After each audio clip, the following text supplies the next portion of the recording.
सावरकरांनी खलनायकाची भूमिका केली होती आणि ही भूमिका त्यावेळच्या प्राध्यापकांना आवडली की नंतर ह्या घटनेनंतर या नाटकात काम केलं तर 40 वर्षांनी जेव्हा सावरकरांना 60 वर्ष पूर्ण झाली तेव्हा त्यांच्या सत्काराच्या भाषणामध्ये सावरकरांच्या काळात असणारे रँगलर परांजपे जे महाविद्यालयाचे प्राचार्य होते त्यांनी सावरकरांच्या नाटकातल्या कामाचा उल्लेख केला होता. म्हणजे पहा हे सावरकर अशा प्रकारे किती प्रकारे म्हणजे तारुण्यानं मुसमुसलेलं असं त्यांचं जीवन होतं. त्यात व्यायाम आहे, त्यात वाचन आहे, त्यात अभ्यास आहे, त्यात संघटना आहे, मित्रांच्या बरोबर गप्पा गोष्टी आहेत. म्हणजे त्यावेळेच्या प्राध्यापकांनी म्हणले की सावरकर वसतिगृहामध्ये तासन तास रात्री 12 पर्यंत गप्पा मारत बसायचे की शेवटी प्राध्यापकांनी येऊन विनंती करावी लागायची की आता गप्पा मारणं बंद करा. पण त्या गप्पा मारणं म्हणजे कट्ट्यावर बसून शिट्ट्या मारणं नव्हतं. त्याच्यामध्ये देशभक्तीचे संस्कार आपल्या सगळ्या आसपासच्या मित्रांवरती करणं हे होतं आणि ते सावरकर या ठिकाणी करत होते. सावरकर संध्याकाळी ग्रंथालयातून बसायचे आणि वाचन करायचे. याच ग्रंथालयामध्ये बसून त्यांनी अनेक प्राचीन संस्कृत ग्रंथांचा महाकाव्यांचा अभ्यास केला. इलियड नावाचं इंग्लिश काव्य त्यांनी या ठिकाणी त्याचं वाचन केलं. रियासतकार सरदेसाईंनी मराठ्यांच्या इतिहासाच्या ज्या रियासती लिहिल्या त्याचं सावरकरांनी वाचन केलं. अनेक इंग्रजी ग्रंथांचं वृत्तपत्रांचं वाचन केलं. जोसेफ मॅझिनी हा इटलीमध्ये त्यांनी काय केलेलं आहे या महान क्रांतिकारकाचं जीवनचरित्र सावरकरांनी या ठिकाणी समजून घेतलं. अशा प्रकारे चतुरस्त्र वाचन करून आपली बुद्धीची भूक भागवणारा असा हा तेजस्वी विद्यार्थी या ठिकाणी राहत होता. असं सावरकरांचं या महाविद्यालयीन काळामध्ये त्यांनी खूप ज्ञान ग्रहण केलेलं आहे. त्याच्यानंतर सावरकर भेटायला जायचे. कसं म्हणलं तर 18-19 वर्षाचा तरुण मुलगा आहे, पण सावरकर भेटायला जायचे. त्याला खरं तर टिळक तर त्यांचे गुरु होते त्यात काही शंकाच नाही. पण सावरकरांना पहिलं आकर्षण होतं ते काळ वृत्तपत्र निर्माण करणारे शिवरामपंत परांजपे. शिवरामपंतांची लेखणी कधी कधी टिळकांपेक्षाही जहाल वाटायची आणि शिवरामपंतांना सुद्धा हा मुलगा अतिशय आवडला होता. सावरकरांनी त्या काळामध्ये लिहिलेल्या अनेक कविता काळमध्ये छापून आल्या होत्या. त्याचप्रमाणे भाला नावाचं वृत्तपत्र होतं भोपटकरांचं. भालामध्ये सुद्धा सावरकरांचे निबंध आणि सावरकरांच्या कविता त्या काळामध्ये छापून आलेल्या होत्या. याचा अर्थ परांजपे आणि बोपटकरांना सुद्धा सावरकर नावाचा मुलगा वयाने जरी लहान असला तरी याची बुद्धीची झेप काय विलक्षण आहे हे लक्षात आले होते. सावरकरांनी निबंध लिहिले त्या काळामध्ये आणि त्या काळात महाराष्ट्र प्रांतात त्यांना बक्षिसे मिळालेली. सर्वात श्रेष्ठ पेशवा कोण तर माधवराव पेशवा हा सावरकरांनी या काळामध्ये लिहिलेला निबंध आहे. अजून एक सांगतो की सावरकरांचं क्रांतिकारकांचं जीवन वगैरे आपल्या सगळ्यांना माहिती, त्या कविताही आपल्यापैकी अनेकांना माहिती आहेत, कित्येकांच्या पाठी असतील. पण त्या काळामध्ये विधवांचे दुःख याच्यावरती कविता स्पर्धा झाली होती आणि या देशातल्या महिला विधवा झाल्यानंतर किती त्या दुःखामध्ये असतात याचं सावरकरांनी केलेलं हृदयद्रावक वर्णन इतकं श्रेष्ठ त्या कवितेमध्ये उतरवलं होतं की सावरकरांना त्या कवितेमध्ये पहिला क्रमांक मिळालेला होता. आज अनेकदा सावरकरांचा महिलांकडे दृष्टिकोन काय होता, वाईट होता अशी टीका करणारे लोक आहेत. त्यांना सांगा, ते असं म्हणतात की एखाद्या पुरुषाची पत्नी मरण पावल्यानंतर त्याला दुसरा विवाह, तिसरा विवाह, चौथा विवाह करण्याची परवानगी असते, पण एखाद्या महिलेचा पती मरण पावल्यानंतर तिला मात्र पूर्ण आयुष्य वैधव्यामध्ये जगावं लागतं. काय करताय तुम्ही, हे किती चुकीचं वागताय महिलांच्या बद्दल. असं महिलांच्या बाजूनी आपली लेखणी सशक्तपणे चालवणारा सावरकर हा एक महान कवी होता, हेही आपण लक्षात घेतलं. महापुरुषांचे उत्सव का करावे, त्या काळामध्ये यांनी हा वैचारिक निबंध लिहिलेला आहे की आपण या महापुरुषांनी आपल्या समाजाला जे दिग्दर्शन केलेलं असतं त्याच्याबद्दल कृतज्ञता व्यक्त करण्यासाठी त्यांचे उत्सव साजरे केले पाहिजे. म्हणजे उत्सव साजरे करत होते टिळक, कारण त्यांनी शिवजयंती चालू केलेली होती. पण या टिळकांच्या उत्सवाच्या पाठीमागं असणारं वैचारिक कारण काय आहे हे सांगण्याचं काम सावरकरांनी त्या काळामध्ये केलेलं आहे. हे सावरकरांचं वैशिष्ट्य हे मला सांगावंसं वाटतं. असं सावरकरांचं. मित्रांनो, याच काळामध्ये सावरकर या ठिकाणी राहत होते आणि सुंदर सुंदर पोवाडे लिहित होते. कारण शिवजयंतीचा उत्सव आला की सावरकरांकडे मागणी असायची, पुण्यातल्या लोकांची असायची, नाशिकच्या लोकांची असायची की चांगलं काहीतरी काव्य लिहून द्या. आणि सावरकरांनी आपली लेखणी उचलली की ती लेखणी राहतच नसते. असं वाटायचं की तिखटाच्या पाण्यामध्ये बुचकळून अग्नीचे अक्षर ही जणू काही कागदावर उमटतायत. सावरकरांनी सिंहगडावरती सहल काढली होती. आता तुम्ही म्हणाल सिंहगडावर सहल काढली याचं काय कौतुक.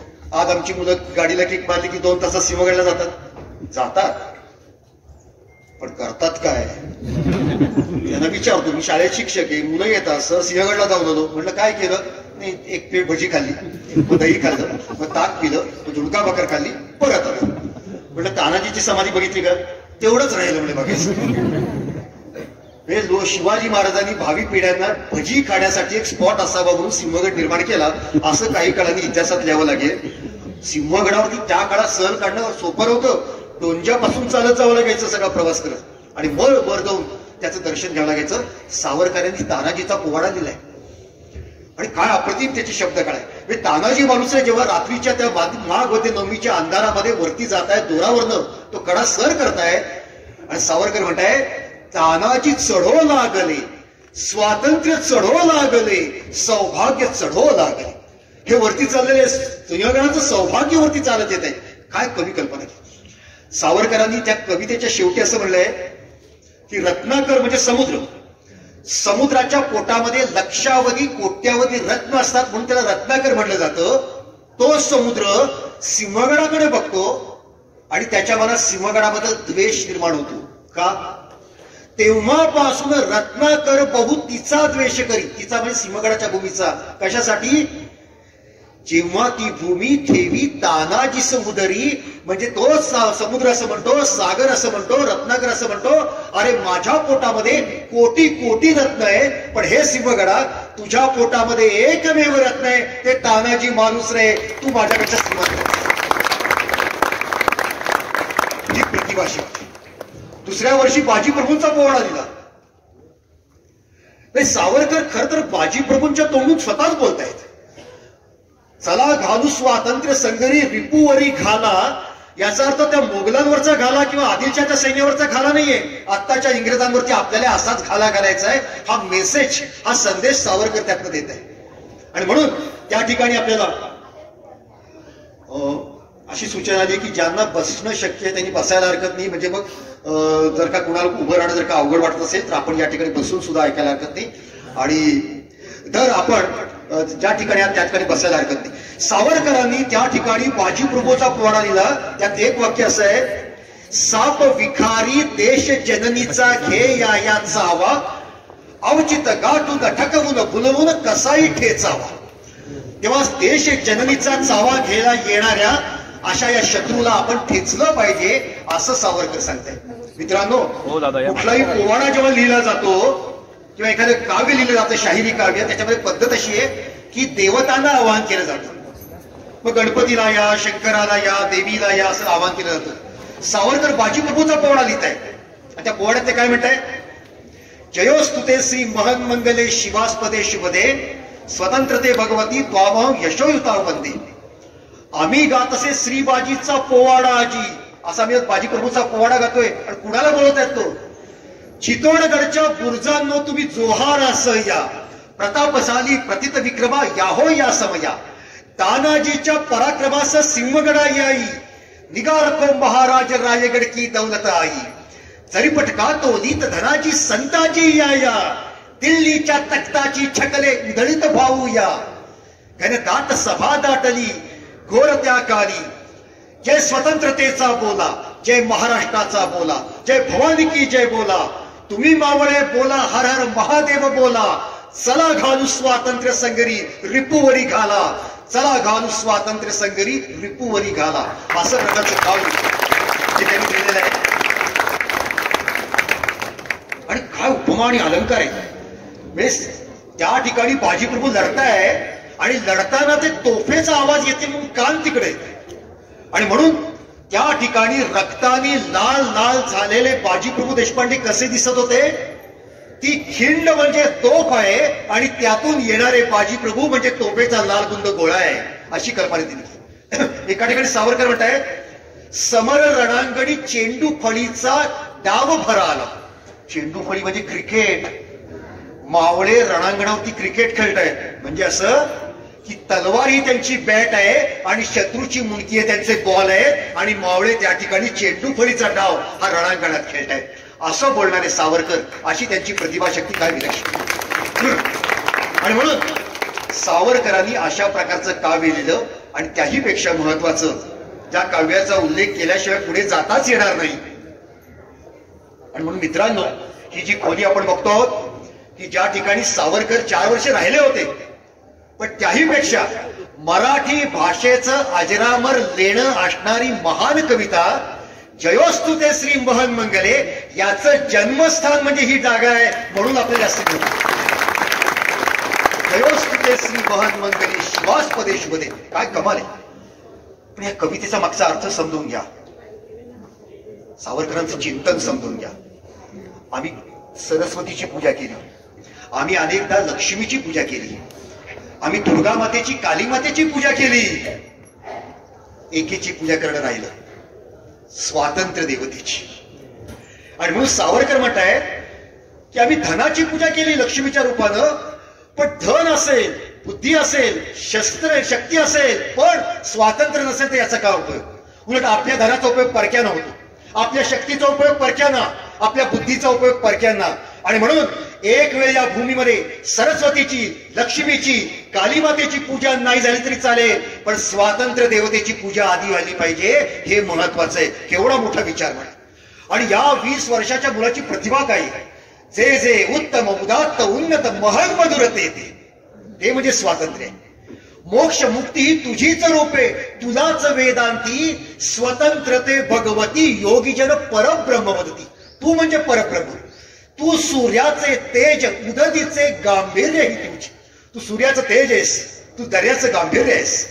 त्याच्यापुढे जी कल्पना, नाजूकपणा किती असावं कल्पनेमध्ये. गालावरच्या कुसुमी किंवा कुसुमांच्या गादी, म्हणजे लहान मुलांच्या चेहऱ्यावरती स्वातंत्र्य मिळाल्यानंतर जो आनंदाचा लालिमा येतो, किंवा फुलांच्या पाकळ्यांवरती जो लाल रंग असतो, हे स्वातंत्र्य देवते तूच आहेस. तुझं साठी तुझं वीण जनन ते मरण, तुझं साठी मरण ते जनन. अशा प्रकारे अत्यंत प्रतिभा संपन्न काव्य हे सावरकरांनी या भूमीमध्ये लिहिलं. आणि म्हणून खरोखरच ही भूमी, इथला मातीचा कण आणि कण आपल्यासाठी पवित्र आहे. सावरकरांनी ज्ञानग्रहण केलं, सावरकरांनी संघटना बांधल्या, सावरकरांनी अनेक कार्यक्रम केले. हे सगळं सावरकर या काळामध्ये करतायत. एक तर आठवण अशी आहे की लोकमान्य टिळकांवरचा खटला चालू होता.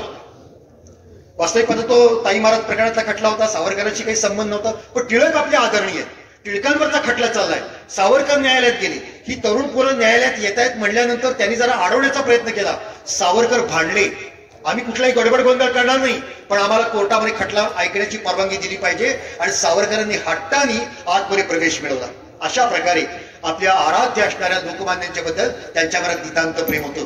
असं सगळं चालू असतानाच त्यांच्या आयुष्यातला, या परिसरातला सर्वात महत्वाचा प्रसंग झालं होतं असं की सार्वजनिक सभा, सार्वजनिक काका यांनी त्याची निर्माण केली.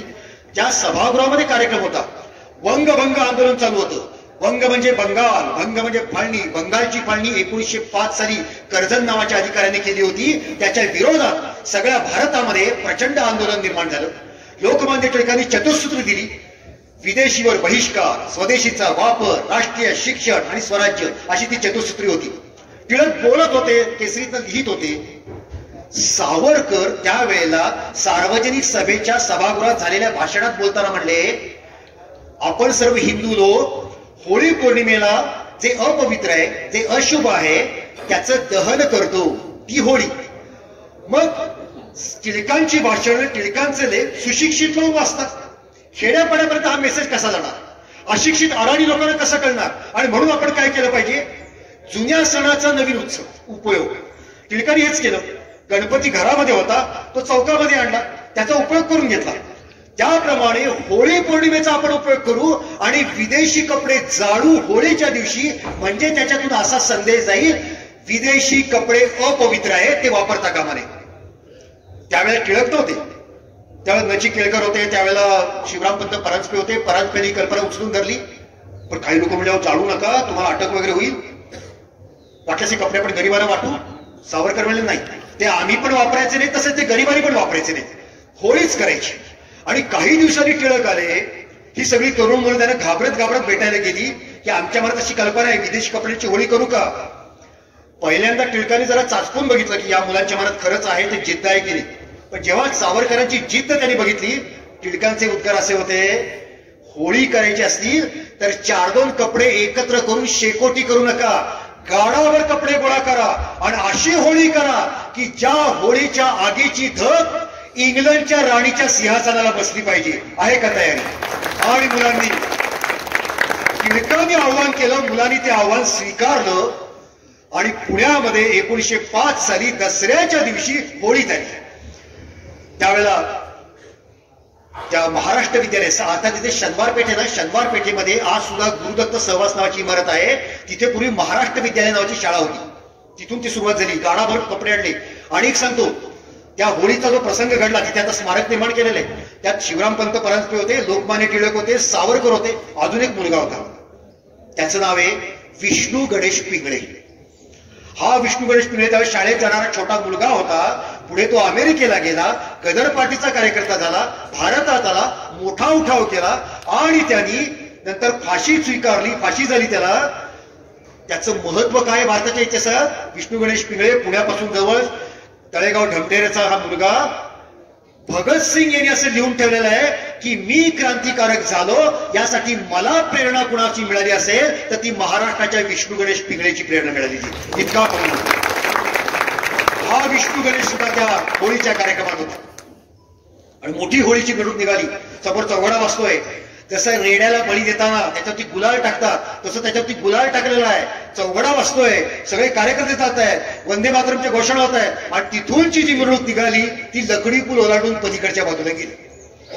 त्या काळात लकडी पूल ओलांडला की सगळी शुकशुकाट. आताचा हा सगळा लकडी पुलाच्या पलीकडचा जो भाग आहे, संध्याकाळी 6 नंतर जायला भीती वाटायची. आता उलट आहे. आता संध्याकाळी जास्तीत गर्दी असते. तर त्या काळामध्ये तिथे ती आणली मिरवणूक. आणि टिळक म्हणले की होळी इथे पेटवू, भाषण तिकडे करू. सावरकर म्हणले नाही, जिथे होळी त्याच्याच प्रकाशात भाषण झाली पाहिजे. आणि तिथे भाषण झाली. शिवरामपंत परांजपेने तर एक कोट असा घेतला, त्या होळीमध्ये टाकलेला, आणि त्या कोटाचे खिसे चाचपून असं नाटक केलं की याच विदेशी कोटातून आपला पैसा परदेशात जातोय. आणि मग तो कोट त्यांनी होळीमध्ये भिरकावून दिला. टिळकांचं अतिशय जहाल असं भाषण झालं. आणि त्यांनी सावरकरांच्या कामाचं समर्थन केलं. आणि मग सावरकरांनी सुद्धा आपलं भाषण केलं की केवळ होळी नाहीये, ही आहे एक ठिणगी. या ठिणगीचा वणवा संपूर्ण हिंदुस्थानात होईल आणि त्यात हे ब्रिटिश सरकार जळून खाक झालं पाहिजे. आणि अशा प्रकारे ती होळी त्या ठिकाणी पेटली. आणि सावरकरांचं त्या ठिकाणी अतिशय तेजस्वी असं भाषण झालं. त्याचा परिणाम असा झाला की सावरकरांना या ठिकाणी प्राचार्य असणाऱ्या रँगलर परांजपे यांनी कॉलेजमध्ये काढून टाकलं, वसतिगृहातून काढून टाकलं. सावरकरांना शिक्षा झाली. आणि शेवटी सरकारच्या मदतीशिवाय कॉलेज चालत नाही. आणि सावरकर मग इथून दुसरीकडे राहायला गेले. अशा प्रकारे सावरकरांचं विलक्षण असं व्यक्तिमत्व या ठिकाणी त्यांचं वास्तव्य लाभलं होतं. अर्थात सावरकरांना परांजपेंनी नंतर काढून टाकलं तिथे. पुढे सावरकर खूपच मोठे झाले. आणि एकदा असा प्रसंग घडला उत्तर भारतामध्ये. सावरकर व्यासपीठावरती होते, थकले होते. आणि त्यांना असं कोणतरी सांगितलं की रँगलर परांजपे समोर येऊन बसलेले खुर्चीवरती. व्यासपीठावरती असलेले सावरकर खाली आले आणि त्यांनी आपल्या प्राचार्य असणाऱ्या रँगलर परांजपे यांना वाकून नमस्कार केला आणि त्यांच्याबद्दलचा आदर व्यक्त केला. सावरकरांनी राग ठेवला. पण या ठिकाणी सावरकरांनी होळी केल्यानंतर जेव्हा परांजपेंनी त्यांना काढून टाकलं तर लोकमान्य टिळकांचं व्यक्तिमत्व समजून घेतलं पाहिजे. एका बाजूला कोण आहे? सावरकर नावाचा कॉलेजमध्ये शिकणारा 20 वर्षाचा मुलगा. आणि दुसऱ्या बाजूला कोण आहे? संपूर्ण जगामध्ये रँगलर नावाची मानाची पदवी मिळवलेला परांजपे की जे प्राचार्य आहेत. आपल्याच डेक्कन एज्युकेशन सोसायटीच्या फर्ग्युसन कॉलेजचे प्राचार्य. कुणाची बाजू घ्यायची? टिळकांचं कौतुक आहे की त्यांनी केसरीमधून 3 अग्रलेख लिहिले आणि परांजप्यावरती शब्दांचे आसूड मारले. हे आमचे गुरु नव्हे असे ते 3 अग्रलेख आहे. टिळकांचं खरंच कौतुक आहे की त्यांनी एका तरुण मुलाची बाजू घेतली, प्रखर देशभक्ताची बाजू घेतली. हे त्यांचं कौतुक.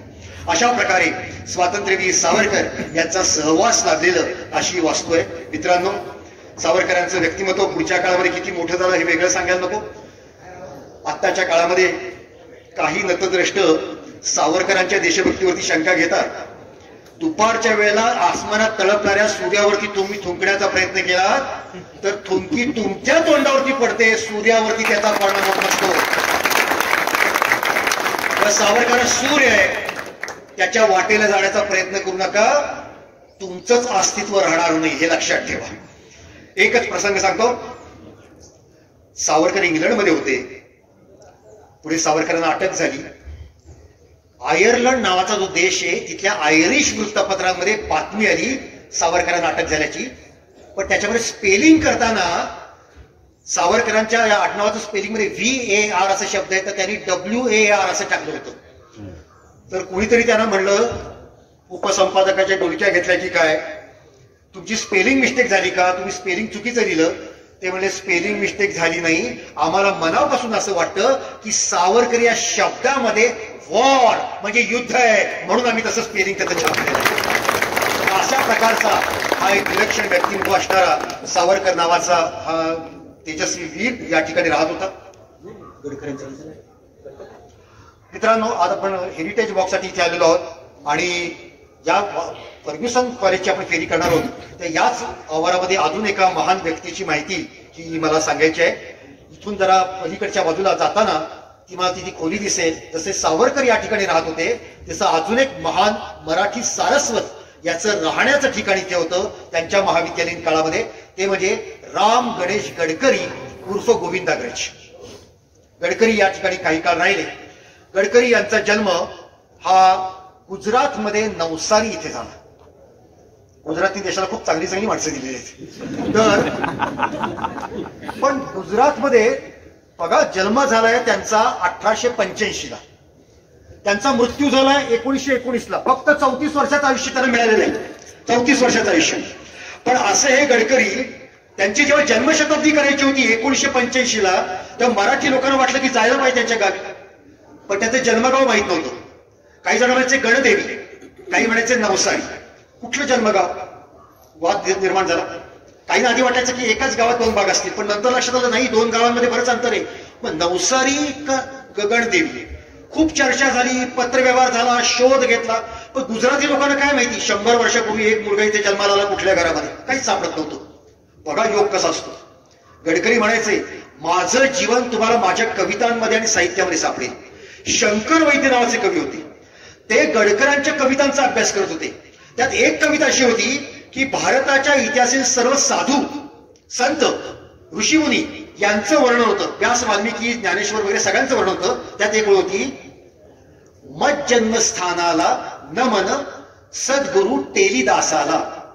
शंकर वैद्याने याचा अर्थ कळेना आणि शंकर वैद्याने त्याच्यामध्ये काहीतरी पुरावा सापडला. मत जन्मस्थानाला म्हणजे माझ्या जन्मस्थानावरती असणाऱ्या टेलीदास नावाच्या साधूला मी वंदन करतो. मग पुन्हा गुजरातमध्ये पत्रव्यवहार झाला, टेलीदास कोण? आणि मग नवसारीच्या लोकांनी सांगितलं की होय, आमच्या गावामध्ये टेलीदासाची टेकडी आहे. 1857चे तात्या टोपे म्हणजे आमच्या गावामध्ये राहिलेले टेलीदास, ते या टेकडीवरती राहत होते. अशा प्रकारे एका मराठी कवीचा जन्म कुठे झाला हे त्याच्याच कवितेतल्या एका शब्दावरून समजलं आणि 100 वर्षानंतर समजलं. त्यांच्या जन्मदिवसाची साजरी करत असतात. मित्रांनो, आपलाही जन्म वेगवेगळ्या ठिकाणी होत असतो. आपण सांगतो की माझा जन्म या गावचा, माझा या गावचा, पण एखाद्या जन्मस्थानाबद्दल किती प्रेम असावं एखाद्या व्यक्तीला. गडकरी अनेक ठिकाणी हिंडायचे, पण त्यांच्या ट्रंकेमध्ये नवसारी गावातली मातीची पुरचुंडी ठेवली होती कायम. आणि त्याने आपल्या मित्राला सांगितलं होतं की माझ्या मृत्यूनंतर माझ्या चितेमध्ये ही माती मिसळली पाहिजे. गडकऱ्यांचं निधन झालं ते 23 जानेवारी 1919ला नागपूर जवळच्या सावनेर गावामध्ये. आणि त्या ठिकाणी त्यांचा मित्र गेला, त्यांच्या ट्रंकेची ती पुरचुंडी काढली आणि त्याच्यातली नवसारीची माती त्यांनी सावनेरच्या चितेच्या मातीमध्ये मिसळली. अशा प्रकारे नवसारी, सावनेर ते नवसारी असं एक वर्तुळ हे गडकऱ्यांच्या आयुष्यातलं पूर्ण झालं. असं हे विलक्षण व्यक्तिमत्व होतं. गडकरी या ठिकाणी काही काळ राहिले होते. ते 2दा फर्ग्युसनचे विद्यार्थी होते, 1905 साली सुद्धा आणि 1912 साली सुद्धा. ते इथे विद्यार्थी असताना न्यू इंग्लिश स्कूलमध्ये संस्कृत विषयाचे शिक्षक म्हणून सुद्धा ते नोकरी करत होते. त्याचप्रमाणे ज्ञानप्रकाश नावाच्या वृत्तपत्रामध्ये उपसंपादक म्हणून ते काम करत होते. अशी अनेक कामं ही गडकरींनी या ठिकाणी केलेले आहेत. मित्रांनो, गडकरी यांच्या आपल्या मनावरचा प्रभाव विलक्षण आहे. अनेक कविता, मंगल देशा, पवित्र देशा, महाराष्ट्र देशा, प्रणाम घ्यावा माझा हा श्री महाराष्ट्र देशा, कणखर देशा, राकट देशा, दगडांच्या देशा, नाजूक देशा, कोमल देशा, फुलांच्याही देशा, अंजन कांचन करवंदीच्या काटेरी देशा, बकुळ फुलाच्या प्राजक्तीच्या दळदारी देशा, भावभक्तीच्या देशा आणि बुद्धीच्या देशा, शाहीरांच्या देशा, करत्या मर्दांच्या देशा, प्रणाम घ्यावा माझा हा श्री महाराष्ट्र देशा. का प्रतिमा असं काव्यातून वर्णन. किंवा राजहंस माझा निजला, अत्यंत हृदयद्रावक अशा प्रकारची कविता आहे. कृष्णा तीरी कुंडला आता पहिले उरले नाही, ही एका प्रेम कविता आहे. अशी अनेक कविता लिहिणारे गडकरी छत्रपती शिवाजी महाराज हा त्यांच्या अत्यंत आनंदाचा आणि अभिमानाचा विषय होता। रायगडवर तर आम्ही अनेकदा जातो, पण रायगडचं वर्णन 2 वाक्यात गडकरीने जे सांगितलं ते अद्भुत आहे। ते असं म्हणतात, रायगडावर खडे पसरले शिवरायाचे पायी, रायगडावर खडे पसरले शिवरायाचे पायी, तीच आम्हाला माणिक मोती, दुसरी दौलत नाही, दुसरी दौलत। लोकमान्य टिळक इंग्लंडला निघाले होते, सगळ्या महाराष्ट्राला माहित होतं, भारताला माहित होतं। गडकरींनी त्यांना कविता लिहून सांगितलं, एक मागणी एक सांगणी 1 लाख वार, मागून घ्यावी श्री शिवबाची भवानी तलवार। जाताय ना इंग्लंडला, भवानी तलवार। अशा प्रकारे आपल्या काव्यातून अद्भुत असं वर्णन करणारे हे राम गणेश गडकरी। त्यांनी गडकरी या नावाने त्यांनी नाटकं लिहिली, प्रेमसन्यास, भावबंधन, त्याच्यानंतर पुण्यप्रभाव, राजसन्यास, एकच प्याला, अशी एकाहून एक नाटकं देणारा। मी स्वतः ते दारिद्र्यात राहिले, पण त्यांनी एखाद्याला नाटक लिहून दिलं की जो नाटककार असेल त्याच्या घरावरती पैशाचा पाऊस पडावा, अशा प्रकारचं अनेकांचं दारिद्र्य दूर करण्याचं सामर्थ्य त्यांच्या लेखणीमध्ये होतं। असं हे गडकरी हे या ठिकाणी राहत होते। आणि म्हणून मला कधी कधी गंमत वाटते बरं का, की इथे सावरकर राहत आहेत, तिथे गडकरी राहत आहेत, दोघे एकाच काळात आहेत, 1905 या दोन्ही काळामध्ये एकच आहे। आणि मी एक कल्पना मनामध्ये आणली होती, कल्पना आहे बरं का, ह्याचा की पुरावा नाही। कधीतरी संध्याकाळची वेळ झाली, इथे सावरकर नावाचा मुलगा शांत बसलेला आहे, कॉलेजचा पोरगा, आणि तिकडून गडकरी जात आहे, काहीतरी लिहिण्याची उर्मी निर्माण झालेली आहे, पण त्यांना नेमकं त्या दिवशी त्यांचं पेन सापडत नाहीये। आणि ते म्हणले, सावरकर जरा तुझी लेखणी देतोस का? तुझी लेखणी घेऊन मी आज कविता लिहितो। आणि सावरकरांची लेखणी घेतली, सावरकरांचीच लेखणी ती, त्यामुळे तेजस्वी शब्द बाहेर पडणार। आणि त्या ठिकाणी गडकरींच्या हातातून पानिपतचा पोवाडा निर्माण झाला आणि ते लिहायला लागले, कौरव पांडव संगर तांडव द्वापर काली होय अति, तसे मराठे गिरचे साचे कलीत लढले पानपती, कलीत लढले पानपती। आणि त्यांनी दाखवलं, सावरकर तुमची लेखणी घेतली आणि मी पानिपतचा फटका दिला। सावरकर म्हणे, छान, तू पानिपतचा फटका दिलास, पण मराठ्यांनी त्याच्या आधी अटकेवरती झेंडा लावला होता, त्याचं कविता मी लिहिली। ऐक ऐका ऐका हिंदू मात्र हो, वार्ता विजयाच्या आल्या, उभ्या 7 शतकांचा उगून सूड जिंकिले जेत्याला, आज हिंदवी जरी पटका की पुन्हा पोचला अटकेला, पुन्हा पोचला अटकेला। अद्भुत काव्य निर्माण केलं। तेव्हा सावरकर आणि गडकरी मराठी भाषेचे 2 महान सारस्वत एकाच काळामध्ये या भूमीमध्ये वावरत होते, हिंडत होते, बोलत होते। सावरकरांनी पानिपतचा फटका ही त्यांची कविता, गडकऱ्यांची कविता ही सावरकर इथे वृत्तपत्र चालवायचे, त्यात छापली होती। सावरकरांनी या ठिकाणी क्लबमध्ये आरती सुरू केली होती छत्रपती शिवाजी महाराजांची, याच परिसरात केली होती। आणि मग गडकरी या ठिकाणी राहत होते। गडकरी नंतरच्या काळामध्ये 136 कसबा पेठ, आता जिथे पिंपळाचं झाड शिल्लक आहे, त्या पिंपळाच्या झाडासमोर जुना वाडा होता, त्या ठिकाणी राहायला गेले होते। आणि गडकरींनी या ठिकाणी अशा प्रकारे आपला वास्तव्याचा काळ घालवला। जे पटवर्धन म्हणजे वासुदेव बळवंत पटवर्धन हे गडकरींचे सुद्धा शिक्षक होते। गडकरींना त्यांनी शेक्सपियर शिकवला, पटवर्धनांनी शेक्सपियर गडकऱ्यांना शिकवला, बालकवींना शिकवला, नाट्यछटाकार दिवाकरांना शिकवला। आणि म्हणून असं म्हणलं जातं की गडकरी जर का फर्ग्युसन मध्ये आले नसते तरी ते नाटककार झाले असते, पण गडकरी फर्ग्युसन मध्ये आले, इथले संस्कार त्यांच्यावरती झाले, आणि म्हणून मराठी भाषेला मराठी मधला शेक्सपियर मिळाला, तो म्हणजे राम गणेश गडकरी। इतकंच विलक्षण काम हे त्यांनी या ठिकाणी केलं। आणि वासुदेव बळवंत पटवर्धनांच्या हाताखाली ते या ठिकाणी शिकत होते। अनेक प्रकारचं काव्याचं अद्भुत असं लेखन त्यांनी या ठिकाणी केलं। मित्रांनो, एकच प्रसंग सांगतोय।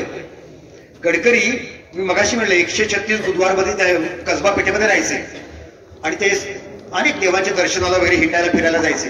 तर एकदा असं घडलं, इंदू प्रकाश नावाचं वृत्तपत्र आहे मुंबईचं, त्याचा एक वार्ताहर आला होता, पत्रकार आला होता, काही बातमीदार आला होता, आणि तो गडकरीला भेटायला म्हणून वरती आला। तो वरती कडी होती दाराला, तो खाली आला। बघा, हल्लीच्या काळात ब्रेकिंग न्यूज एवढी स्पर्धा असते वाहिन्यांमध्ये, आणि मग कसे घोटाळे करतात हे आपल्याला माहिती आहे। ही परंपरा वृत्तपत्रांची जुन्यापासून आहे, माध्यमांची। काय केलं यांनी, तो खाली आला आणि खाली किराणा मालाचं दुकान होतं। त्याला विचारलं, गडकरी कुठे गेले? तो दुकानदार कामात गडबडीत होता, तो म्हणला ते गेले, ते गेले। लगेच यांनी मुंबईला तार केली मराठी भाषेतील महान नाटककार राम गणेश गडकरी यांचे इन्फ्लुएन्झामुळे निधन झाले. लगेच बातमी तयार. आणि दुसऱ्या दिवशी गडकरी आपल्या घरामध्ये वृत्तपत्रामध्ये आपल्या मृत्यूची बातमी वाचत होते. लोक म्हणली भरपूर आयुष्य मिळेल तुम्हाला, बोलतो कारण तुमच्या मृत्यूची बातमी आहे. पण त्याच्यामुळे घोटाळा असा झाला की सगळीकडे खळबळ बांधली आणि शेवटी अनेक नाटक घर, त्यावेळेस नाट्यगृह होती ना, त्याच्यावरती पाटी लिहिली, ते गेले नाही, ते जिवंत आहेत, अशा पाठ्या लावल्या होत्या तिथे. राम गणेश गडकरी यांच्या प्रेरणेतून पुढच्या काळात अत्रे असतील, बालकवी असतील, अनेक प्रकारचे कवी, लेखक, नाटककार निर्माण झाले.